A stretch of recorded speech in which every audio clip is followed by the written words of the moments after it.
Hi folks, how you all doing? How you all doing? Hope you're having an awesome Saturday night. Well, I was a birthday girl today. Thanking God for seeing another beautiful year and just giving thanks.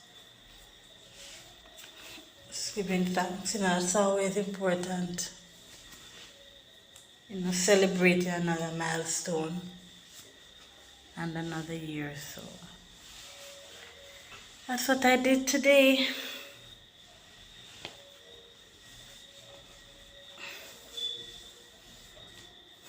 Anyway, folks, I'm not gonna do a lot of preambles of chatting. We're just gonna get straight into it.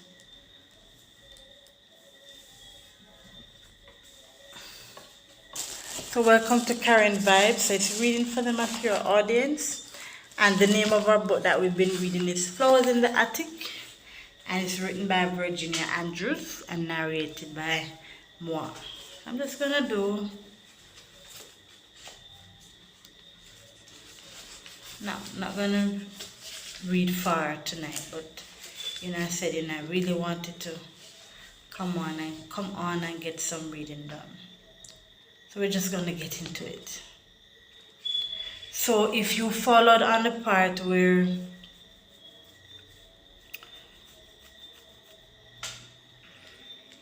they have feelings for each other, slept with each other, and then so we read that part and then we're just gonna go on from there. Right, so we continue. So it's Karen Vibes reading for the mature audience. If you're new, you can just go onto my page and just follow suit. Later, we went out on the roof.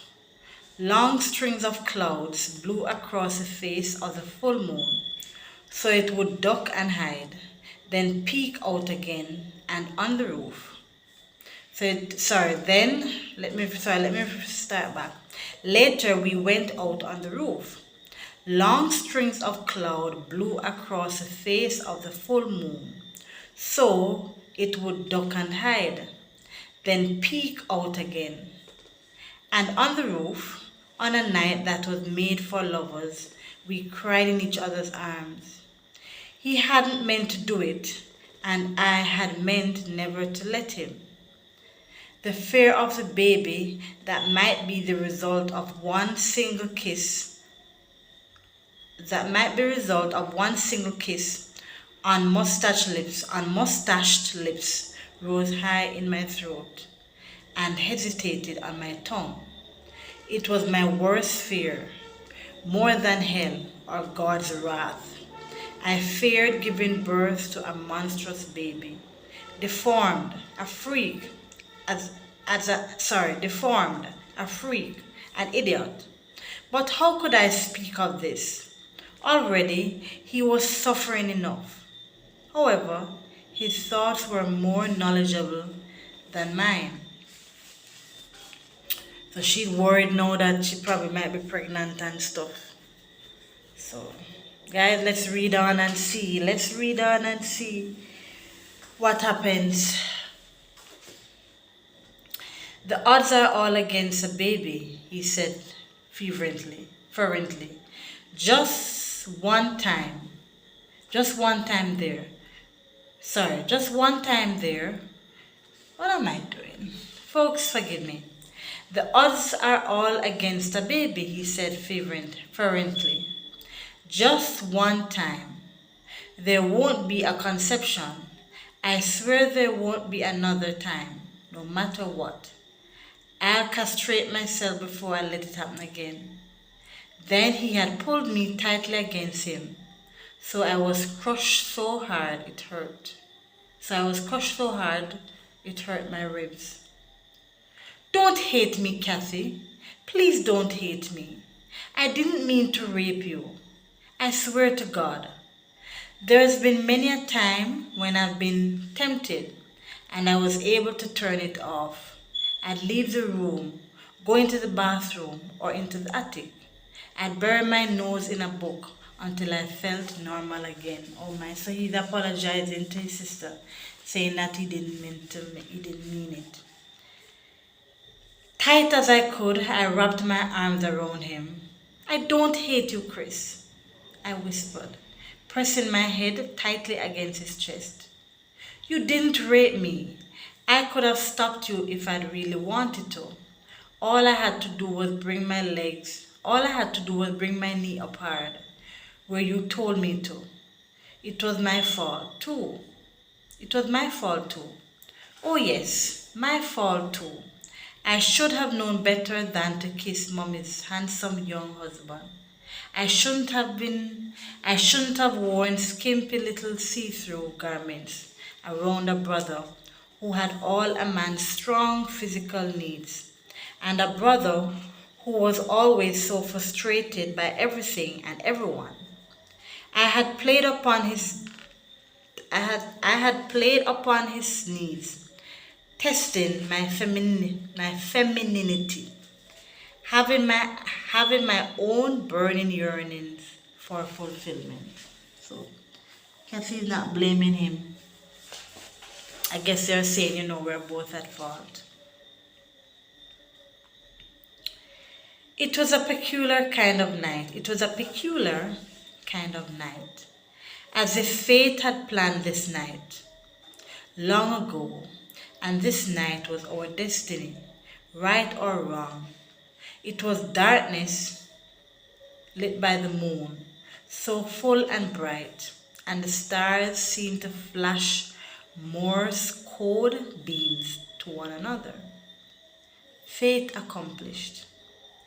The wind in the leaves rustled and made an eerie sound, and made an eerie music sound that was tuneless, yet music just the same.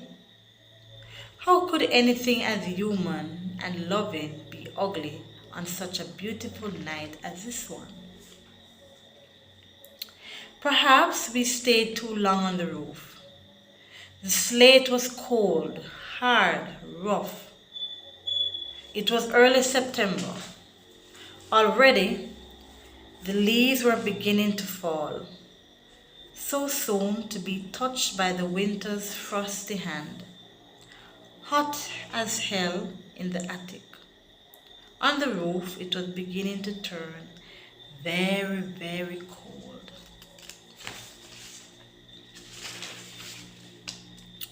Closer, Chris and I huddled, clinging to each other for safety and warmth. Youthful, sinful lovers of the worst kind. We had dropped 10 miles in our own esteem. We had dropped 10 miles in our own esteem. Done in by yearnings, stretched too thin by constant closeness. Just once too often, we had tempted fate and our own sensuous natures. And I hadn't even known at the time that I was sensuous, much less that he was. I'd thought it was only beautiful music that made my heart ache and my lions crave. I hadn't known it was something far more tangible. Like one heart shared between us, we drummed out a terrible tune of self-punishment for what we had done. A colder breeze lifted a dead leaf to the roof and sent it scuttling merrily on its way to catch in my hair. It crackled dry and brittle when Chris plucked it out and held it, just staring down at a dead maple leaf as if his very life depended on reading its secret for knowing how to blow in the wind. No arms, no legs, no wings. But it could fly when dead. So we'll stop there, folks. we'll stop there and then I think we'll be back tomorrow, right? I think we'll be back tomorrow. So we'll stop there for tonight. That was just short and spicy. So we'll stop there. So we're at chapter 23. And then we come back, or we'll be at chapter 24. Alright folks, so that was just a little short reading. I am going to see if I get a nap. I had a long day, just had a lot of stuff doing, a lot of things attending to. Just a lot of stuff. Going through, a lot of stuff to do. So it was just a long day. But I give thanks for today, and it's always nice to have a birthday. I love birthdays. So I'd promised myself that next year I'm definitely gonna have a party. So God spare my life. I'm gonna put on a party for myself next year. Why not? Why not? Why not? We only live once. But anyway, folks, so we'll be back. So thank you as usual for listening. Thank you as usual for listening. Thank you for sharing, those of you who share. Thank you for your messages. Thank you, Miss Carol K. Big up yourself. Thank you for always sending your messages and just taking the time out to share your thoughts or send a greeting or a kind word. Thank you, I appreciate you. And to all my subscribers, I appreciate you. Thank you so much. Thank you. I hope I'm not saying foolishness. I don't know. At nights, especially when it get late, start getting sleepy, and then sometimes I start chatting foolishness. But anyhow, that's how it is. Alright folks, so peace out, and I'll see you folks in short order. Alright, have a good night. Take care of yourselves. Remember to like, subscribe, and share, guys. Remember to like, subscribe, and share. Alright, peace out. Catch you.